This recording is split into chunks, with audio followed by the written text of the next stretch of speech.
Muy buenas tardes. Es una situación excepcional tener una ocasión como esta de hablar de Rey Pastor aquí en su Buenos Aires, viniendo de Logroño, de su Logroño.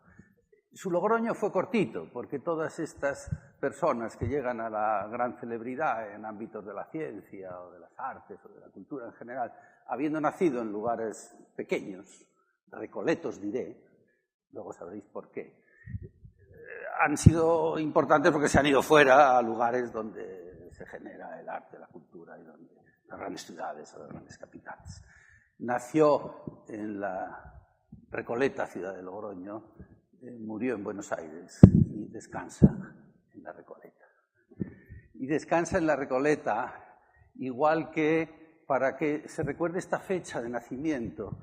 En mi primera visita a Buenos Aires me impresionó el nombre de la calle, 11 de septiembre de 1988. Me impresionó porque el 11 de septiembre, antes de que sucediera eso terrible que ahora le da tanto nombre, es la fecha del cumpleaños de mi mujer y de uno de mis hijos. Con lo cual digo, hombre, tienen una calle aquí. Y el 88 era justo el año del nacimiento de Rey Pastor. Pero dije, ¿por qué hay esta calle? Y me enteré de que era la fecha del fallecimiento de Sarmiento, del gran político y maestro y renovador de la educación argentina. Entonces, estas coincidencias son todas hermosas y de algunas de estas voy a hablar. Y intentando dar una imagen muy rápida del Rey Pastor de la época más joven, la época en torno a por qué vino aquí, ¿sí? Porque la biografía suya pues, es larga y yo tendré naturalmente que resumirla, sin duda. Bueno, es importante para entender a Rey Pastor el momento histórico. Todos los personajes deben ser estudiados en el momento histórico. Las personas importantes son personas importantes por ser como son, por estar donde estuvieron en el momento en que estuvieron, porque hay siempre una confluencia de rasgos personales del individuo y de rasgos generales del entorno que le tocó vivir. Rey Pastor se declaraba de mayor en una ocasión muy impresionado por el desastre en España, la pérdida de Cuba, Filipinas y Puerto Rico, pero sobre todo de Cuba, la guerra de Cuba que se perdió con los americanos. Y eso, aparte de otros efectos de estos que crean un cierto desánimo nacional, tuvo una reacción, que es lo que se conoce como el regeneracionismo, y a partir de ahí se empezó a gestar un momento muy importante de la ciencia y la cultura española, que se conoce como la Edad de Plata y que duró hasta la Guerra Civil del 36. Hubo un filósofo que interpretaba la situación del país, que era Ortega y Gasset, un filósofo español muy importante, también muy conocido aquí en Argentina, y que interpretaba la situación del momento diciendo que lo que nos falta para ser europeos, ese gran deseo de los españoles, ser más parecidos a los países prósperos de Europa, lo que nos falta es ciencia. Tenemos personas sueltas que hacen ciencia, pero no tenemos una estructura de ciencia en el país. Europa igual ciencia. Y en este tipo de espíritu sucedieron en España la creación de importantes instituciones que ahí están nombradas y que no hace falta que yo las explique con demasiada señal, pero que tienen mucha importancia en la vida de Rey Pastor, porque Rey Pastor empezó en una universidad que no era muy importante en sus contenidos de conocimiento respecto al estándar europeo avanzado, pero que estaba en un proceso de generación de nuevas instituciones, como la Junta de Ampliación de Estudios, la Asociación Española para el Progreso de las Ciencias, etc. En 1910 es un momento de creación de todas estas instituciones y de auge, digamos, de la preparación para la ciencia en España. En ese momento se produce el centenario y se organiza unos grandes actos aquí en Buenos Aires, digamos, para una especie de reencuentro entre ambos países. Viene una delegación en dos barcos, en un barco viene la infanta, la que llamaban la chata, y va a haber un congreso científico, viene nada menos que Torres Quevedo en aquel barco para estar aquí en los congresos. Y bueno, se produce, digamos, una especie de situación de decir, bueno, ya está bien de las desconfianzas y las distancias que generó la independencia, volvemos a ser hermanos, países comunes y tal. Y en ese momento tuvo hubo aquí, en la ciudad de Buenos Aires, hubo un gran movimiento impulsado por emigrantes que habían alcanzado, españoles, que habían alcanzado aquí una buena posición, de intentar reforzar en el ámbito de la cultura y de la ciencia esos lazos. Y en ese momento se produjo también el fallecimiento de Méndez Pelayo, que era una gran figura de la cultura en España, que era santanderino, cántabro, de Cantabria, y que aquí en Buenos Aires estaba otro ilustre santanderino emigrado, que era don Avelino, pongo allí Gutiérrez del Arroyo, que era un médico que llegó a ser catedrático, director de un hospital, en fin, era un hombre de mucho prestigio en la medicina de esta ciudad. Y entonces empezaron a querer fundar. Había también una asociación patriótica española, pero quisieron fundar algo dedicado un poco a la cultura y que fuera un homenaje a Menéndez Pelayo. Y dándole vueltas a esa idea, se llegó a gestar en el año 14 la Institución Cultural Española. Avelino Gutiérrez hizo de mecenas en España, eso que en España se conoce como los indianos, en los emigrantes que han hecho dinero y retornan al país parte de ese dinero para obras de algún tipo benéfico, de algún tipo. En algunos pueblos se fundan escuelas. Y Avelino Gutiérrez lo que hizo es con la JAE dar dinero para que hubiera becas para becar a jóvenes y tal. Pero además aquí en la ciudad de Buenos Aires generó la Institución Cultural Española, uno de cuyos objetivos era montar una cátedra para que cada verano español, es decir, invierno aquí, viniera un ilustre de la ciencia y de las humanidades, de la ciencia en sentido general, a dar aquí sus clases y sus cosas. Y en ese momento es en el que primero vino Ramón Menéndez Pidal, un ilustre filólogo, y luego se bajó de generación y se entró en la generación de los que pedían el desarrollo científico de España a grandes voces. Primero vino el 16 el filósofo Ortega y Gasset, y luego Rey Pastor. Entonces, ¿qué tenía de ilustre Rey Pastor para que el año 17, todavía muy jovencito, había nacido en el 88, viniera ya en plan figura? Ortega y Gasset a 5 años mayor. Bueno, Rey Pastor nació en Logroño. Rey Pastor nació en Logroño. Nació de una familia materna de los pueblos de La Rioja, por ahí he citado algunos, y de un padre que era un malagueño de Tolox, salido de la agricultura, del campo, de familia campesina, que se había metido en el ejército y que a base de prosperar en las guerras carlistas que jalonan el siglo XIX español, pues llegó a oficial, y cuando ya en esa edad muy curtida, con heridas de guerra incluidas, le toca retirarse a puestos administrativos, recae en Logroño, que era un poco la base administrativa de las tropas que operaban en el norte, en el País Vasco, y allí pues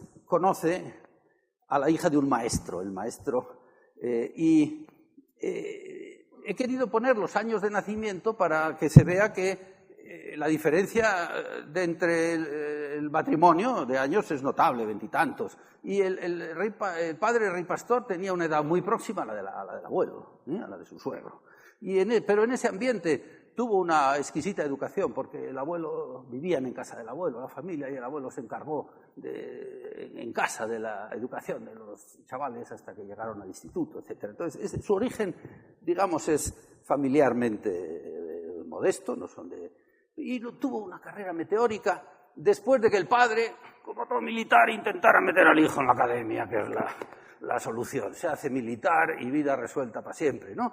Pero no entró en la academia militar, pues se cuentan varias batallas, bueno, posiblemente pues porque no tenía mucha estatura, posiblemente por cuestiones de tipo educación física, digamos, y aunque eso no está bien documentado, y afortunadamente gracias a eso pues cambió un centro educativo militar de Zaragoza por otro que fue la universidad, y allí hizo una estupenda carrera con 2 profesores muy ilustres que luego mencionaré.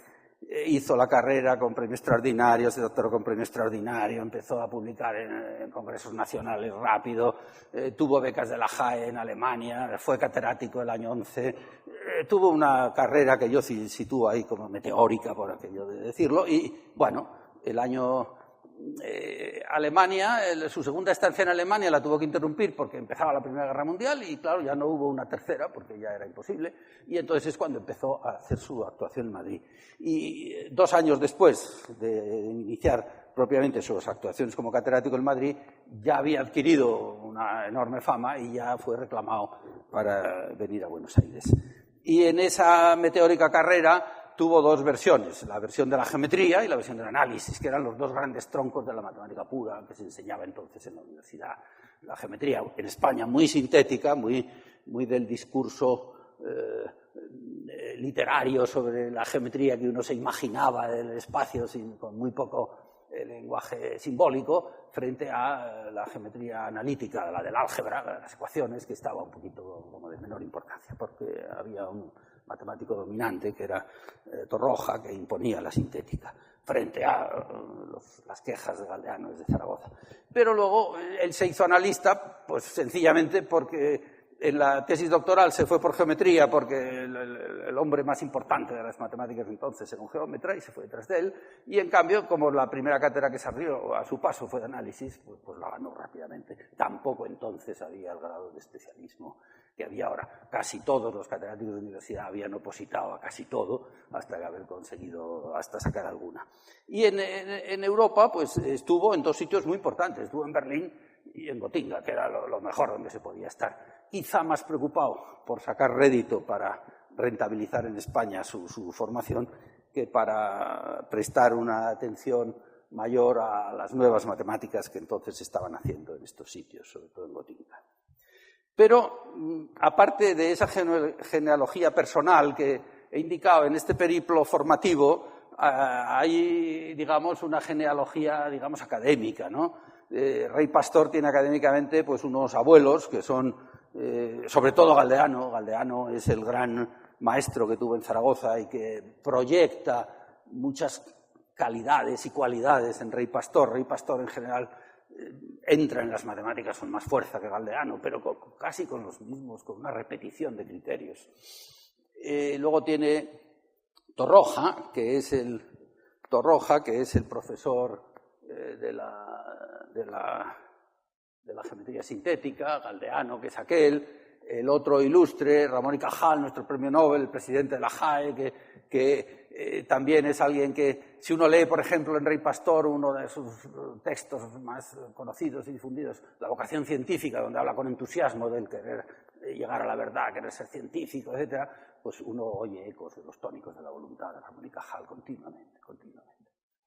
El gran Echegaray, que era ya muy mayor en aquella época, pero pues era un gran patriarca de todo el ámbito científico. Y luego aquí están Torres Quevedo, el que vino con la infanta el año 10, un inventor maravilloso del que habría mucho que decir. Y luego el otro profesor, el joven profesor que tuvo en Zaragoza, Álvarez Ude, y son los dos los que más le impactaron. Y desde el punto de vista de las ideas generales, como hombre de su tiempo, que era el regeneracionismo de Ortega y Gasset. Este es, digamos, la panoplia de las personas importantes en el marco formativo de Rey Pastor. Y Rey Pastor, cuando llegó a Madrid en el año 15, llegó con un torrente de publicaciones y de cosas en geometría, ahí a la derecha, cosas de geometría sintética, en los libros de sus primeros cursos de análisis y en las conferencias de variable compleja que dio en Barcelona, en sus discursos en Oviedo, en Valladolid, este libro rojo, el libro rojo de Rey Pastor, que es un libro de conferencias que dio en el Ateneo de Madrid con un enorme impacto intentando explicar lo que era la matemática moderna, una matemática moderna no conocida en España, y que él decía: en España tenemos 50 años de retraso, no conocemos todavía la matemática de Riemann y Poincaré, no somos modernos y tal. Riemann y Weierstrass, perdón. Bueno, y este es el matemático que Eduardo Ortiz, un prestigioso argentino matemático, actual, es ya mayor, está jubilado, pero que en los años 60 y tantos al final marchó al Imperial College, con el que hizo un prólogo a esta edición del Libro Rojo, una reedición que preparamos en el 83 en Logroño, decía una de esas frases que yo voy a citar un poquito por ayudarme de personajes, ¿verdad? Decía, ¿dónde está? Situémonos en el año 1915. Un joven científico español es pensionado repetidas veces en el extranjero. A su regreso, la Junta le publica una de sus obras capitales y la Academia de Ciencias le premia, etc. Sin duda, el joven era excepcional, pero el ambiente en el que le tocó actuar también lo era. Es la confluencia esa entre la pujanza de la persona y el entorno en el cual esa pujanza se puede desarrollar. Pero a mí me interesa mucho resaltar que en España se fundó en la JAE un laboratorio y seminario matemático y se puso bajo su dirección, y ahí Rey Pastor, a partir del año 15, montó su batalla particular con los catedráticos del establishment de Madrid.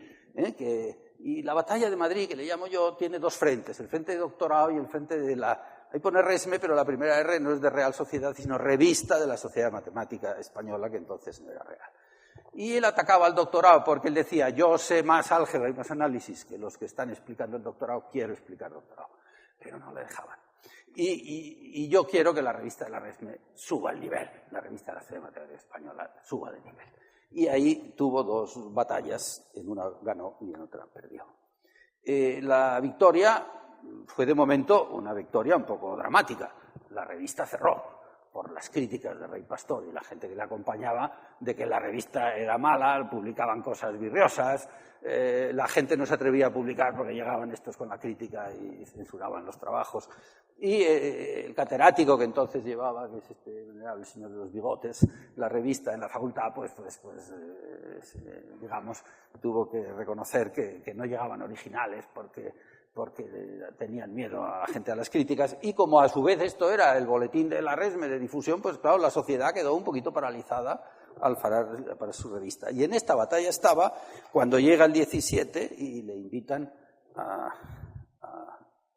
Buenos Aires. Y entonces ahora ya cambiamos de orilla. En el año 17, esta foto a mí me gusta mucho enseñar las dos juntas, porque a la derecha se ve un dibujo a carboncillo que yo conocí muy pronto y que luego me trajeron una copia de Buenos Aires, Eduardo Ortiz, pero luego descubrí que eso está copiado de esta foto, y esta foto está hecha en el Instituto de Zaragoza, en el Instituto Goya, donde está Eva en el despacho del director, porque había pasado el año 15, camino de Barcelona a Madrid, y había visitado el instituto con Galdeano y le habían hecho esta foto. O sea que una foto hecha en mi Zaragoza natal, que yo vengo de Logroño, pero soy zaragozano, que se dice allí, y el dibujito de carboncillo del año 17 de esa foto hecho aquí en Buenos Aires.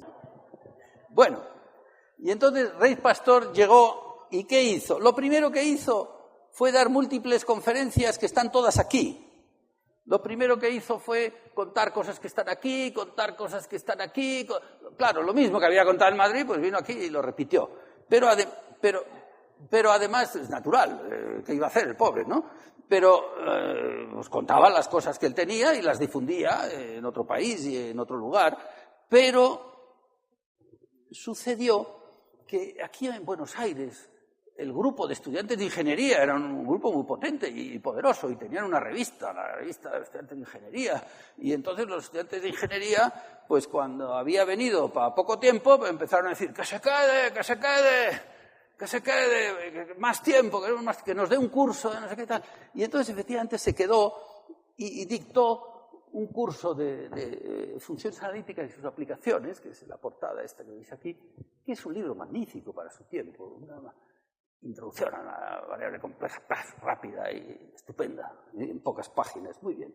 Y uno de los estudiantes que estaba ahí aclamando era José Babini, que entonces era uno de los que dirigían la revista del Centro de Estudiantes. Babini luego se convirtió en un colaborador y amigo de Rey Pastor de toda la vida, y ya es una autoridad en matemáticas, hizo su investigación, pero donde brilló más es en la historia de la ciencia. Y además estaba Rita. Que se quede, yo creo que lo decía también Rita, que era la hija de don Avelino, el que había invitado a Rey Pastor, y que los chicos pues hizo como ha pasado antes, miró a su alrededor y dijo, pasó una cosita de esas. Entonces, por una parte los estudiantes de ingeniería y por otra parte Rita, pues que se quede, y se quedó. De hecho, la visita que iba a durar 3 meses, el 17, duró hasta el año siguiente. Todo lo que es nuestro curso español 17-18 prácticamente lo pasó aquí. Y bueno, pero claro, al final se tuvo que marchar. Y además los estudiantes de ingeniería le hacían dibujos en la revista Caras y Caretas le hacían caricaturillas, así un poco. Eso es bonito. Pero claro, tuvo que volver, y volvió a España y se volvió a enfrentar a la batalla que había dejado pendiente. Arregló la batalla donde había ganado, que es la de la revista, fundando una revista nueva. ¿Y qué nombre le dio? Revista Matemática Hispanoamericana, porque él ya decía, esta ya es una revista para los dos países, para España y para Argentina, y para otros que se puedan sumar. Y le dio carácter internacional, la sacó de la facultad, la llevó a todo el seminario matemático, y estuvo bajo el patrocinio, digamos, venerable de su maestro Galdeano, con la colaboración en el trabajo de Álvarez Ude y de Plans, otro profesor de los investigadores, y arrinconando un poco a lo que era el establishment que llamaba antes de los catedráticos de más edad, a los que Rey Pastor criticaba por su falta de nervio en el trabajo, limitándose a clases y tal. ¿Y qué perdió? ¿Dónde perdió Rey Pastor? Rey perdió el doctorado, porque él quería dar el doctorado y no le dejaron. ¿Y por qué no le dejaron? Pues por la perrica, porque tener las asignaturas de doctorado, si se las dejabas a ese jovenzuelo, pues perdías una parte del sueldo y no estaba la cosa para eso. Entonces había una autoridad por antigüedad para tener el doctorado y los que estaban allí, ahí siguieron. Falleció Torroja, el venerable que mencionaba antes, y hubo una especie de reparto de su túnica, ¿verdad? La túnica del maestro fue repartida entre sus discípulos. Este señor, que no es de lo más brillante que había en matemáticas en nuestro país, este Vegas, que era el de analítica, el flojillo de la geometría, se quedó con el doctorado al que quería acceder Rey Pastor y no lo dejaron. Este señor, algo mejor, yo creo, profesionalmente, Octavio de Toledo, siguió con su análisis, aunque él explicaba cosas muy clasicotas, la variable compleja hasta los residuos, más no, y tal, y a Rey Pastor le dieron los honores. Le hicieron académico de ciencias para que ocupara el sillón de Torroja y le crearon una cátedra, una asignatura del doctorado de los temas predilectos de Galdeano, metodología y crítica matemática, para que hablara de epistemología, de historia matemática, de enseñanza, de lo que quisiera, pero que la geometría y el análisis se la dejaran los de siempre, que ahí iba el sueldo. Y en esta derrota, Rey Pastor la sufrió con amargura y cuando ingresó en la Academia Española de Ciencias, pues echó un discurso en el que había una parte pues técnica sobre el infinito y tal, y luego había la parte de desahogo emocional en el que dijo: he perdido mi juventud estudiando cosas inútiles, a pesar de que había dicho grandes cosas en favor de Torroja. De Torroja se pueden decir grandes cosas, pero en una época de años luego fue muy sostenida su actividad y sin renovación. Y justamente entonces recibió otra llamada de Buenos Aires para que se fuera allí a impulsar la enseñanza de las matemáticas y el doctorado.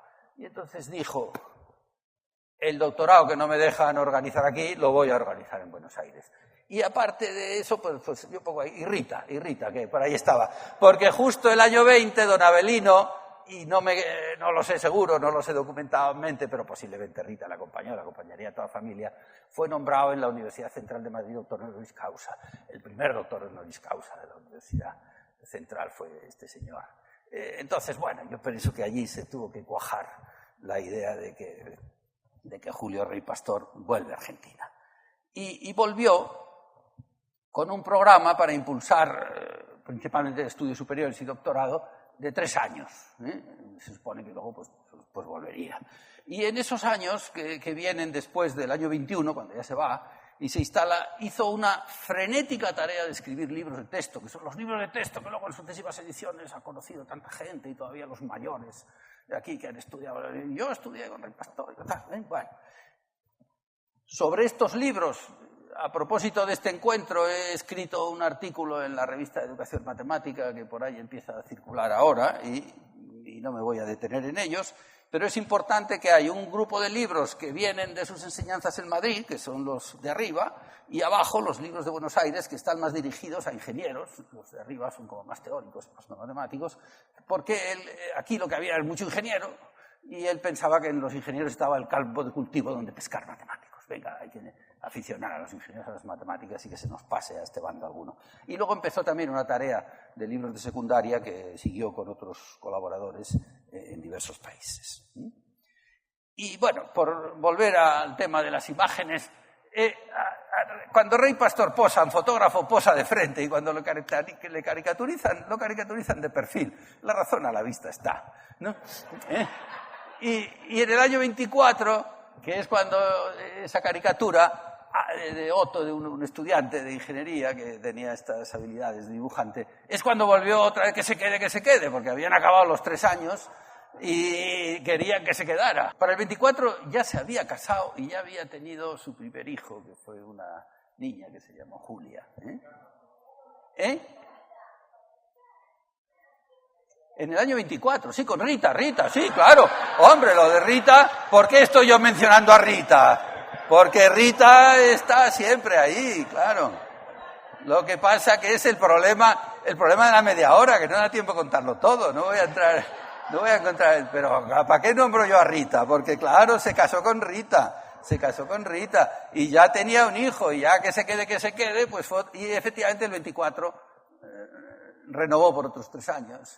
Y luego ya en el 28, ya digamos se estableció definitivamente en Buenos Aires, ya fue profesor titular, no un profesor contratado temporal, ya se hizo titular, y aunque había hecho cosas antes, como haber fundado la Sociedad de Matemática Argentina y una revista, en el 28 empezó a generar ya la investigación más propiamente dicha aquí, creó el Seminario Matemático Argentino, su boletín, con gente ya joven de aquí acudió a un congreso internacional, al ICM de Estrasburgo, el 28, ya presentando trabajos. O sea, ya la investigación empezó a moverse de otra manera, y de esa investigación salió una idea que él llevaba desde el año 19, porque este librillo que yo pongo aquí, que ha salido en una transparencia anterior, es un folleto del año 19, donde él habla de qué es la investigación científica, y cómo son los caminos para producir investigación científica, y pone ejemplos, y en los ejemplos ya aparecen por ahí los métodos de sumación, series divergentes y esas cosas.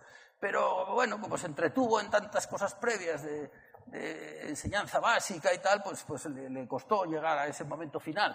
Y llegó a publicar un método propio de sumación. Y lo que pongo aquí es un libro que hicimos en Logroño, que es coger este librito del 31 aquí en Buenos Aires, pasarlo a látex, editarlo bien, con muchos comentarios, muchas notas, etcétera, y ese libro está hecho, lo hicimos en grupo, pero el más importante aquí fue Emilio Fernández, un compañero matemático también de Logroño, que ayer tuve yo la dicha de estar con su hijo en La Plata.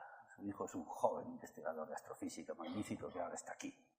Con lo cual, nos movemos, digamos, en un solo mundo, con mucha agua separándonos a veces, pero bueno, no tanto.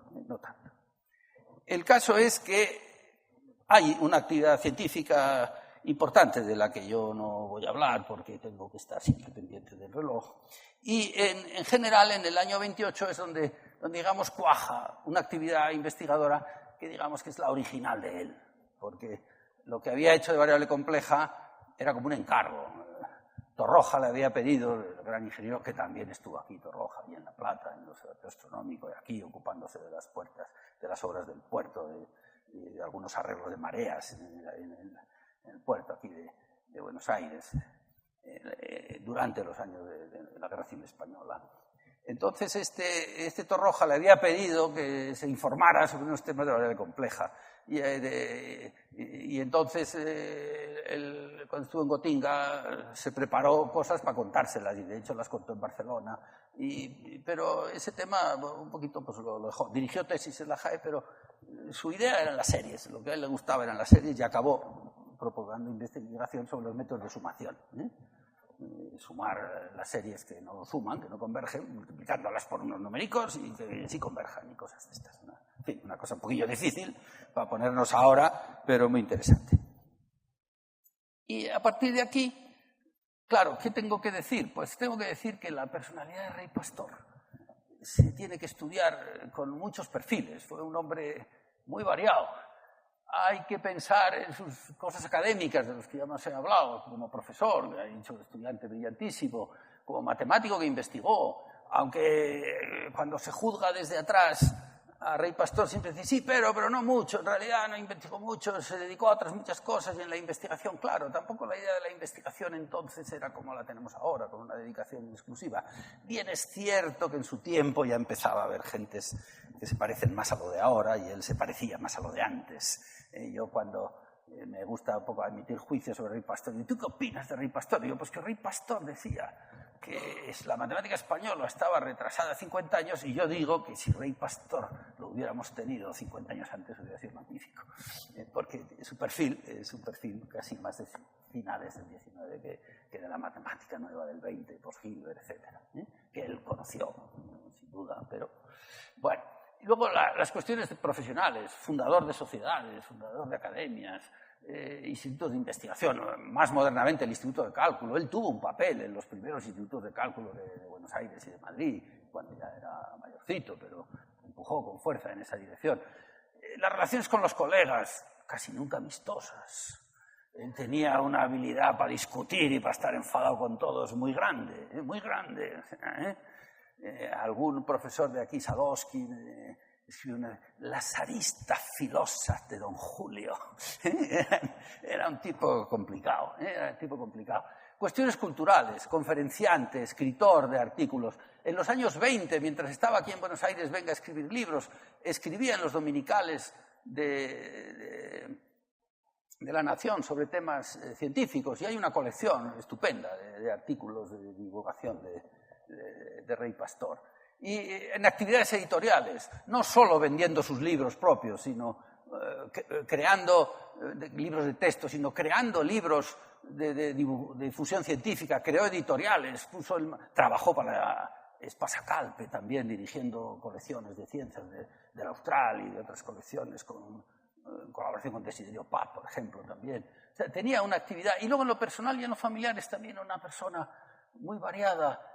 Tenía fama, se cuentan de él cosas de que era tacaño, de que era... Bueno, en realidad lo que yo he oído contar es que, bueno, por supuesto era muy trabajador y era muy austero, no gastaba una perra en la vida diaria, en la cosa... Pero en cambio no era nada austero en actividades editoriales, no era nada austero en ayudar a la gente que necesitaba. Había lo que él tenía a la vida, digamos, normal, diaria, no le daba importancia, pero las cosas que le surgían en su vida intelectual, ahí ponía dinero y lo perdía muchas veces, porque alguno de sus negocios editoriales no fue nada bien. El negocio de libros de texto sí. Con su madre y sus hermanos tuvo una muy buena relación, porque además él era el mayor y se sentía muy protector de la familia, porque cuando estaba en segundo de carrera murió su padre. Y él se marchó de Zaragoza y estuvo un año en Vitoria y estuvo peligrando el que pudiera seguir la carrera, porque claro, la familia un poco perdió ingresos. Pero al final, después de faltar un año, su segundo de carrera, en tercero volvió y pudo... Pero él tenía un sentido de jefe de familia. A su madre se la trajo acá a Buenos Aires y estuvo viviendo aquí. Y esta es la foto de su familia, la de aquí, Rita, ahí. Les presento a Rita, a Julia. Bueno, Julia casó con un marino que llegó almirante y el hijo fue un arquitecto importante aquí en Buenos Aires también. Aquí, no se pueden decir cosas buenas de este señor. Se separó de la familia muy rápido porque le molestaba, no lo dejaba trabajar. Y se puso una casa por su cuenta, llena de libros, con un señor que llamarle mayordomo no tendría nada que ver con los estándares de vida de don Julio, pero que vivía completamente separado de la familia. En toda la documentación que existe de don Julio siempre se declara casado. Y eso que en los formularios que yo he visto en los archivos, aquí en Argentina hay una cantidad de posibilidades enorme. Soltero, casado, semicasado. Bueno, no sé, hay 6 categorías, muchas. Pero él siempre pone la cruz en casado. Pero en cambio no hizo vida familiar. Se separó de la familia muy pronto y no lo podemos poner como ejemplo ni de padre, de familia, ni por ahí nos falla. Así que pasemos a otro tema. Bueno, agricultura. Otro aspecto importante de este señor es que con la familia de Rita, con los hijos de Avelino, fue colonizador. acá, se marchó a la zona de Bariloche, por ahí donde ahora hay algunos problemas que salen en la prensa, y montó unos negocios agrícolas y ganaderos, y fundó una pequeña colonia de gentes que llevaban aquello, y eso ahora es un pueblo, el municipio General Godoy. Y en ese pueblo la escuela es la Escuela Rey Pastor, que es la casa que ellos tenían allí, que la donaron para que se convirtiera en escuela.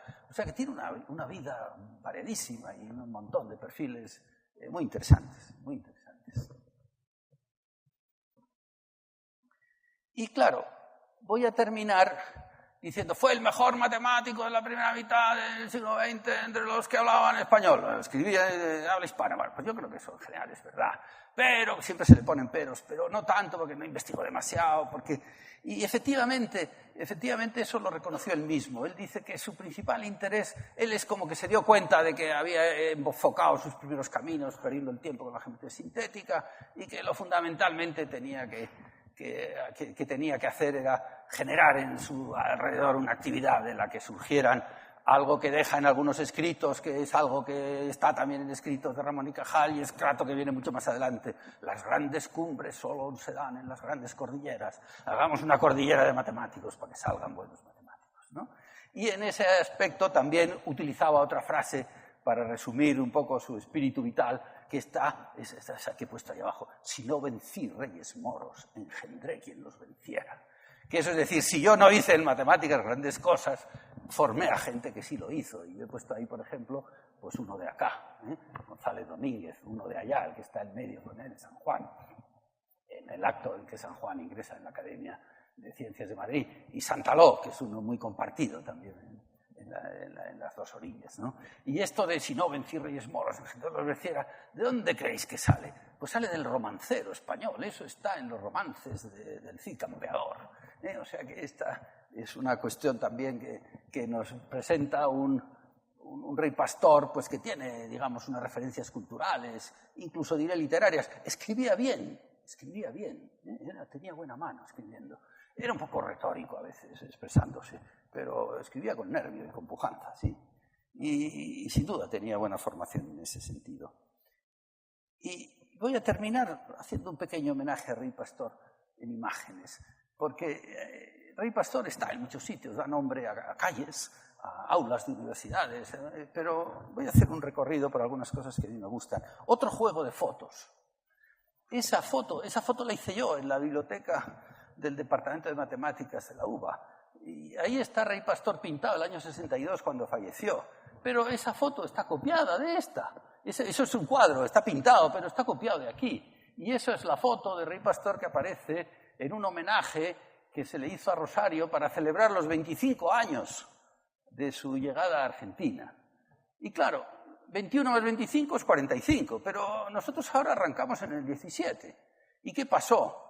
En el 25 más 17, que es el 42, sigamos jugando con los números, se le intentó hacer un homenaje y no quiso, no lo aceptó, porque estaba peleado con media facultad.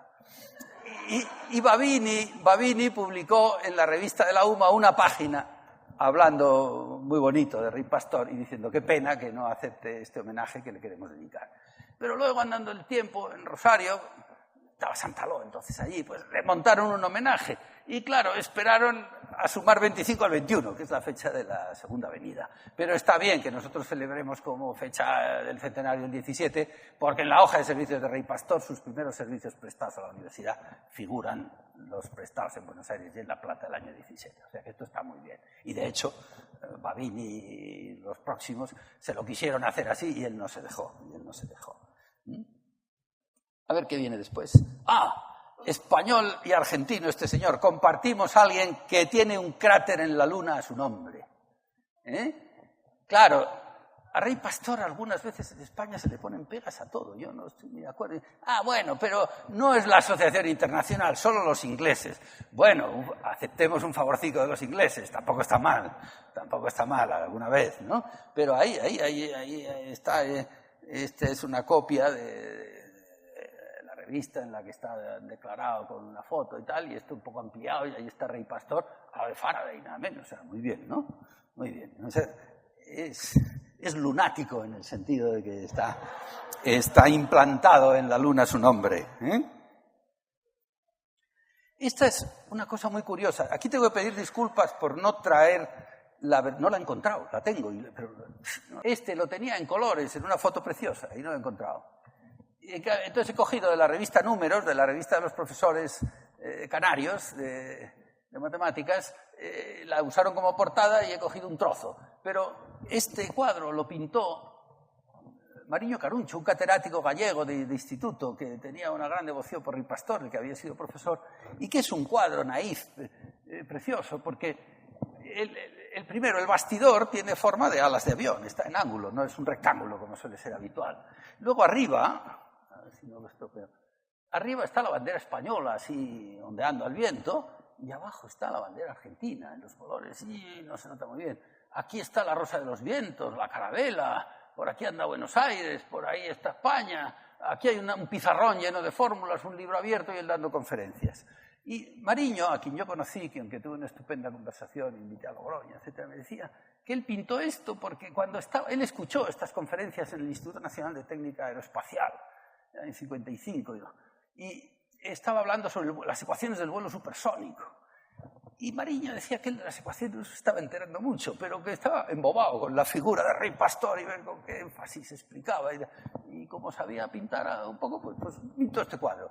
Este cuadro está en la Sociedad Canarias. Cuando veáis a Canarias, si queréis, os lo pueden enseñar el original allí.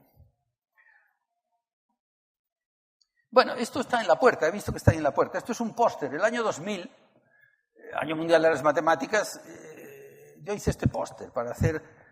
Como tenía que hablar mucho de Rey Pastor, se me ocurrió hacer como los juglares, que desplegaban unos dibujos y explicaban sobre unas láminas, ¿no? Entonces yo me hice una especie de bloque que tiene la idea del Rey Pastor joven y el Rey Pastor mayor y cosas que le fueron pasando, un pequeño... Lo podéis ver ahí a la salida en la puerta del edificio. Y el año 2000 en España le dedicamos otra cosa importante, un sello. El sello conmemorativo del año 2000 de las matemáticas, pues es la imagen de Rey Pastor que hemos visto repetidamente. Y este que pongo aquí, las fotos de abajo es para recordar que antes las mencioné. Esto es que en La Rioja, como todos muy patrioterillos, pues hicieron una cosa especial porque el que es español, lo que pone aquí, es algo, pues, repite lo de... el Año Mundial de las Matemáticas, pero no pone esto de ilustre matemático riojano. Hicieron un sobre especial para La Rioja, y ese es el que yo aquí he reproducido. Se cotizaba mucho, además, todo el mundo quería tener uno, en fin, esas cosas. Y quiero terminar con esto que a mí me gusta mucho, que es mi universidad y la de Eduardo. Y la del pueblo de Rey Pastor, la Universidad de Logroño. En un momento, la Universidad de Logroño está cumpliendo ahora 25 años, es una universidad muy jovencita. Había centros universitarios que dependían de Zaragoza, pero hace 25 años, con estas cosas de los mapas autonómicos nacionales y tal, se independizó. Y dentro de las cosas que se produjeron en su desarrollo, hubo un proyecto de un escultor canario que se llama Félix Reyes y que está afincado allí, que tuvo la idea de representar para la universidad una escultura de los tres pilares de la universidad: las artes, las ciencias y las letras. Y los pilares son tres pilares, que ahí veis en bronce, que en madera son también muy bonitos y están en el Ayuntamiento de Logroño. Y son pilares hasta que al final aparecen unas cabezas muy difuminadas, donde los rostros no se perciben, solo se sabe que son cabezas, y donde el distintivo está en el pecho alto y el cuello, en la vestimenta. Y tenemos las artes, el cuello, ese cuello típico del siglo XVI-XVII, que es Navarrete el Mudo, que es aquí lo tenéis en un autorretrato, que es el pintor que hizo casi todo lo que hay pintado en el Escorial. Cuando Felipe II puso al arquitecto Herrera a construir el Escorial, llegó también a Navarrete para que fuera pintando cosas. Su pintura no es mala, pero es toda muy religiosa, porque además Felipe II bueno era para encargar otras cosas. Luego está, en el centro, está Rey Pastor, americana, camisa y corbata, es lo único, sin nariz, nada, ninguno tiene nariz, nadie tiene ojos, nada, no tienen nada, pero ahí está claro que es Rey Pastor. Y este tiene un aspecto de monje, solo se adivina, si se ve por detrás, se adivina una capuchita también ahí levemente marcada. Y este es las letras, Gonzalo de Berceo, el primer poeta de la lengua castellana, que es también riojano, los tres riojanos. Aquí os he mostrado un busto de Gonzalo de Berceo, hecho por otro escultor muy importante, por el escultor Daniel. Este es un poeta del siglo XIII. Y ya para terminar, voy a poner otra versión. Claro, no se conoce que Rey Pastor pintara, ni acuarela, ni nada, ni carboncillo, no, eso no. Pero ya he dicho que fue académico de la lengua, ahí lo tenemos vestido el día que ingresó como académico de la lengua, no solo de ciencias, que lo fue en el año 20, sino luego más adelante fue académico de la lengua en el 54, con un discurso titulado El álgebra del lenguaje. Claro, él venía de un lugar donde están las primeras palabras de la lengua castellana, el monasterio de San Millán de la Cogolla, las primeras glosas, y donde está el primer poeta de la lengua castellana. Y una de las cosas más célebres de Gonzalo de Berceo es que cuando Gonzalo de Berceo escribió la historia de uno de los santos que le precedieron, quiero hacer una prosa en román paladino. ¿Qué significa el román paladino? Era el lenguaje del pueblo, cuando el lenguaje culto era el latín. En el que suele el pueblo hablar a su vecino. Voy a escribir. Dice, aunque es que no soy tan letrado para escribir otro latino. O sea, yo no puedo escribir en latín, que es como hacen los más estudiosos, pero os escribo en román paladino. Bueno, pues eso es un poco lo que estamos haciendo aquí también hablando de matemáticas. Los matemáticas tenemos un lenguaje simbólico, abstruso, si te lo estudias, no, si consigues confianza con él, no lo es tanto, pero hay que coger confianza, Pero es muy importante también hablar de matemáticas y del mundo de las matemáticas y de las personas de las matemáticas, pues en román paladino, en conferencias para todo público, ¿no? Que se pueda transmitir algo. Y el premio que le esperaba, es decir, bien valdrá como creo, si consigo esto, bien valdrá como creo, un vaso de bombino. Bueno, pues eso es lo que yo pido también. Si les ha gustado lo que he dicho, pues esta noche me tomaré un vaso de bombino.